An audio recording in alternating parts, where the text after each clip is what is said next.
Segundo o Instituto Brasileiro de Geografia e Estatística, o IBGE, os brasileiros são os que mais pagam impostos na América Latina e o Mato Grosso é um dos estados que mais contribui para fomentar a riqueza e o desenvolvimento do país. Mas, nos últimos anos, os recursos vindos do governo federal e estadual não têm resultado em muito desenvolvimento para a população, a não ser investimentos em obras da Copa do Mundo. Para conversar um pouco também sobre isso, sobre realidades socioeconômicas do estado, eu converso agora com o deputado estadual Ademir Bruneto. Olá, boa tarde, deputado. Bom dia, não almocei ainda. Bom dia.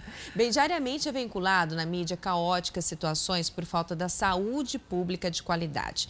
A população sofre aí com a falta de medicamentos e atendimento decente nos postos de saúde. Remédios vencidos, desperdícios de medicamentos, inúmeros processos aí na justiça respectivos, a falta de medicamento de alto custo. O que o senhor tem a falar sobre isso, deputado? Bom, nós testemunhamos um fato que representa o que é a preocupação do governo e a prioridade em relação à saúde.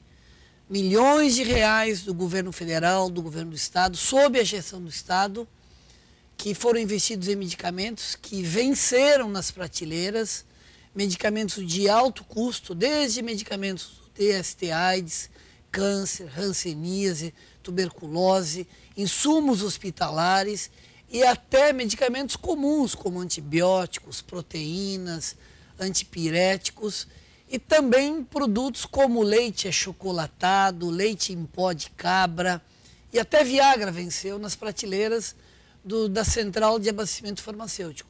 Retrata de que o governo não tem uma gestão séria, comprometida, com prioridade no foco da questão da saúde. Portanto, a gente assiste, de fato, uma falta de prioridade naquilo que é a atenção básica da população.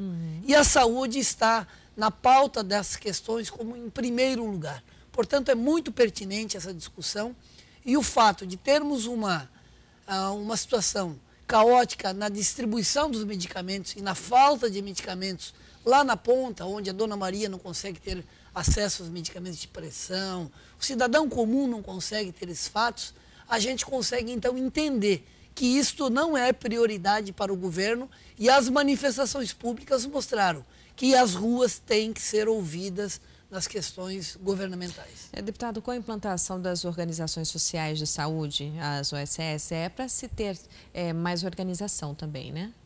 Olha, esse é um engodo, é uma falsa impressão de que as coisas deveriam melhorar com a saúde através da gestão, através das OS.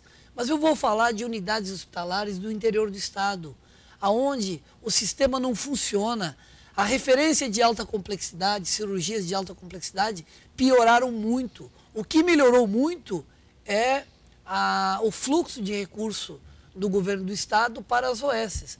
Triplicaram os recursos, as referências diminuíram e o serviço que era de porta aberta virou porta fechada.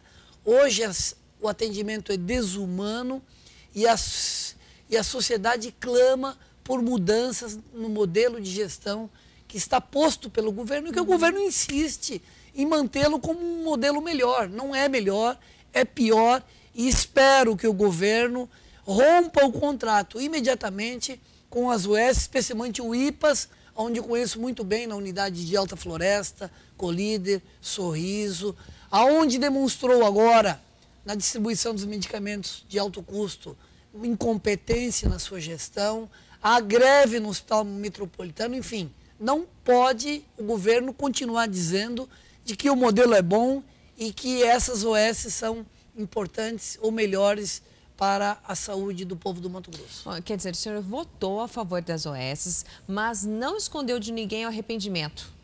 Olha, Kátia, errar é humano. Eu, inclusive, fui relator porque a saúde, quando administrada pelos consórcios, também era ruim.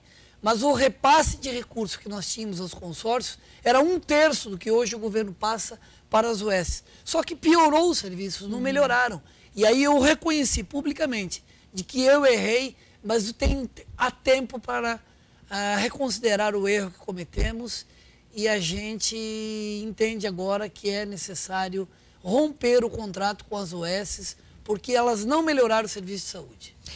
Depois de ser noticiado, deputado, a falta de assinaturas por parte aí do Legislativo para a implantação da CPI, que vai, no caso, investigar a falta de medicamentos, surgiram controvérsias. Houve realmente números de assinaturas insuficientes ou foi uma pressão do governador Silval Barbosa para não acontecer mesmo a CPI?